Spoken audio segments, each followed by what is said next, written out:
आजच्या या सर्व आमच्या बंट समूहाच्या जागतिक संमेलनामध्ये वर्ल्ड बंट्स समागम 2024 मंचावर उपस्थित असलेले आमच्या सर्वांचे अतिशय लाडके नेते, आपल्या सर्वांचे लाडके नेते श्री गोपाळ शेट्टीजी, आपल्या या संघाचे अध्यक्ष आयकला Hari शेट्टीजी, Shri Sadashiv Shettyji, Praveen Bhoja Shettyji, Shashi Shekhar Anand Shettyji, K D Shettyji, Sadanand Shettyji, A D Shettyji, Mohan Alvaji, P V Shettyji. खरं म्हणजे शेट्टीजी म्हटलं तरी होऊन जाईल. 90 नाही 99% सगळ्यांचं नाव घेतल्यासारखं होईल. मंचावर उपस्थित सर्व मान्यवर आणि उपस्थित सर्व भगिनी आणि बंधूंनो, बंट समाजामध्ये जेव्हा जेव्हा मी येतो मला आपला उत्साह पाहिल्यानंतर अतिशय प्रफुल्लित वाटतं. खरं म्हणजे आपल्यामध्ये आल्यानंतर मला नेहमीच स्वतःच्या घरी आल्यासारखं वाटतं. अशा प्रकारचं प्रेम हे तुमच्या माध्यमातून आम्हाला मिळतं.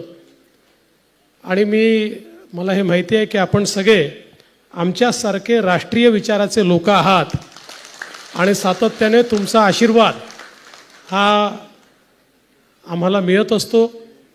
आणि त्या आशीर्वादाचं सगळ्यात मोठं प्रतीक म्हणजे आमचे गोपाळ शेट्टी साहेब आहेत की ज्यांनी या मुंबईमध्ये एक आपली वेगळी प्रतिमा तयार केली. नेता कसा असावा तर तो गोपाळ शेट्टीसारखा असावा, अशा प्रकारची जी प्रतिमा त्यांनी तयार केली. मला असं वाटतं की त्याचंच हे खरं म्हणजे प्रतीक आहे. आपण सगळे या ठिकाणी अनेक वर्षांपूर्वी आलात आणि सुरुवातीला उडुपी रेस्टॉरंटपासनं सुरुवात झाली, ती आता 5 स्टार हॉटेलपर्यंत गेलेली आहे. आणि मला असं वाटतं की ती 5 स्टार हॉटेलपर्यंत गेली असली तरी जे ओरिजिनल उडुपी रेस्टॉरंट्स आहेत त्याची चव ही 5 स्टारच्या चवीसारखी नाही, हे मात्र या ठिकाणी आपण सगळ्यांनी कबूल केलं पाहिजे. मुंबईकरांना त्या चवीने भुरळ पाडली. आणि एवढंच नाही तर आपण गेल्या 50-60 वर्षातलं मराठी साहित्य जर बघितलं तर कथा कादंबऱ्यांमध्ये उडुपी रेस्टॉरंटचा उल्लेख आल्याशिवाय त्या पूर्ण होत नाहीत. हे आपण 50 वर्षाचं साहित्य बघितलं तर त्या साहित्यात आपल्या लक्षात येईल.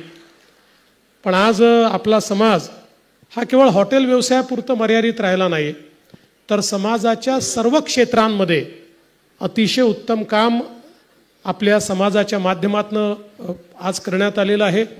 चांगले डॉक्टर्स आहेत, चांगले इंजिनियर्स आहेत, चांगले खेळाडू आहेत, चांगले कलावंत आहेत, राजकारणी तर आहेतच आहेत. त्याच्यामुळे समाजातलं असं कुठलं क्षेत्र नाही की ज्या क्षेत्रामध्ये आमच्या बंट समाजाने उत्तम कार्य केलेलं नाही. आणि हे सगळं करत असताना मला एका गोष्टीचं खूप अप्रूप वाटतं, खूप आनंद वाटतो की अनेक वेळा समाजामध्ये लोक मोठी होतात आणि ती आपल्या समाजाला विसरतात. त्यामुळे समाजामध्ये एक दरी निर्माण होते. पण आमचा बंट संघ असा आहे की ज्यांनी समाज एकसंघ ठेवलेला आहे. जो मोठा झाला तो आपल्या भावाला बहिणीला विसरलेला नाही. तर आपण त्यांच्याकरता काय करू शकतो हा प्रयत्न आपला आहे. शिक्षण असेल, आरोग्य असेल, हॉस्टेल्स असतील, सगळ्या प्रकारच्या सोयी या आपल्याला कशा करता येतील हा प्रयत्न आपल्या माध्यमातून सातत्याने चालतो. त्यामुळे समाजामध्ये जे पुढे गेले ते कॉन्ट्रीब्यूट करतात आणि समाजात काही कारणाने जे मागे राहिलेले आहेत त्यांना कशा सोयी मिळतील अशा प्रकारचा प्रयत्न हा आपल्या माध्यमातून होतो.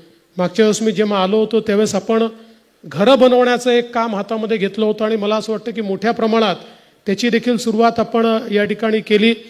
आणि आमच्या सगळ्या ज्या भगिनी आहेत त्या देखील खूप मोठ्या प्रमाणात वेगवेगळ्या प्रकारचं कार्य या ठिकाणी चालवतात की ज्यातनं इतर भगिनींना आपल्याला कशा प्रकारे सेवा देता येईल, समाजातले जे काही सिनियर सिटीजन्स आहेत त्यांना कशा प्रकारची सेवा देता येईल. त्यामुळे मला असं वाटतं की आमचा जो इथला बंट संघ आहे किंवा सगळे बंट समाजाचे लोक आहेत, हा सगळा एक परिवार आहे. एक परिवार म्हणून तुम्ही सगळे लोक या ठिकाणी राहता. एकमेकाच्या सुखदुःखामध्ये तुम्ही नेहमीच त्या ठिकाणी सहभागी असता. आणि म्हणूनच मला या गोष्टीचा अतिशय आनंद आहे की समाजामध्ये जेव्हा प्रत्येक व्यक्ती आपली सामाजिक भूमिका ही लक्षात ठेवतो, त्याचवेळी समाजाची प्रगती होत असते. खरं म्हणजे आपण नेहमी सांगतो की पश्चिमी संस्कृती आणि आपल्या संस्कृतीतला फरक काय आहे, तर पश्चिमी संस्कृतीत म्हणतात सर्वायवल ऑफ द फिटेस्ट. जो फिट असेल तो जगेल, जो नसेल तो मरेल, त्याची चिंता कोणी करणार नाही. पण आपल्याकडे आपण असं म्हणतो की जो जन्माला आलाय तो जगेल आणि समाज त्याला जगवेल. हा आपल्यातला आणि त्यांच्यातला फरक आहे की आपल्याकडे समाज व्यवस्था उभी करतो की जो दुर्बल आहे त्याच्याकरता व्यवस्था समाज उभ्या करतो. आणि खरं म्हणजे आपण आपल्या प्रत्येकाच्या जीवनामध्ये जर विचार केला तर समाजाच्या व्यवस्थांमधनंच आज खऱ्या अर्थानं आपलं जीवन पुढे जातं. कोणीतरी शाळा कॉलेजेस उभारतं तर त्यातनं आपण शिकतो, कोणीतरी बिझनेसेस उभं करतं तर त्यातनं अनेकांना नोकऱ्या मिळतात.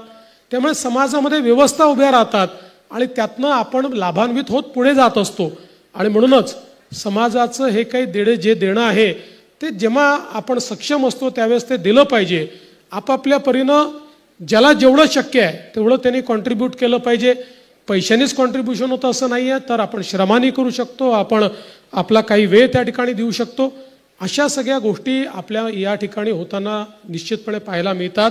आणि म्हणूनच मला गोपालबाईंनी सांगितलं की या ठिकाणी हा समागम होतो आहे, त्याला तुम्ही या. तर मी त्यांना लगेच सांगितलं मी येतो. दुर्दैवाने 3 वाजताच मी येणार होतो, गोपालबाई घ्यायलाही आले होते, पण आज अतिशय ज्येष्ठ नेते मधुकरराव पिचड यांचं निधन झाल्यामुळे मला नगर जिल्ह्यामध्ये त्यांच्या गावी राजूरला जावं लागलं त्यांच्या अंत्ययात्रेला. पण मी तिथनं मेसेज केला गोपालबाईंना की गोपालबाई काळजी करू नका, मी काही झालं तरी 6:30 पर्यंत या ठिकाणी पोचतो. कारण या सगळ्या लोकांचं आणि मंचावर बसलेले जे सगळे आमचे नेते आहेत या सगळ्यांचं दर्शन मला घ्यायचं आहे, भेट मला घ्यायची आहे. ज्यांचं प्रेम आणि ज्यांचा आशीर्वाद आपल्याला सातत्याने मिळतो अशा लोकांमध्ये येण्याचा आनंद हा वेगळा असतो आणि तोच आनंद तुम्ही सगळ्यांनी या ठिकाणी दिलेला आहे.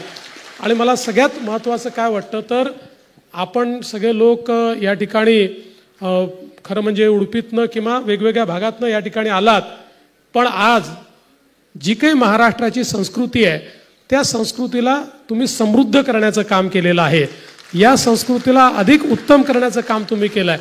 आपले संस्कार आणि आपली संस्कृती न विसरता इथल्या संस्कृतीमध्ये ज्या प्रकारे आमचा बंट समाज समरस झालेला आहे, म्हणजे आमचे गोपाळ शेट्टी जेव्हा मराठी बोलतात त्यावेळी पुणेकरांनाही लाजवतात.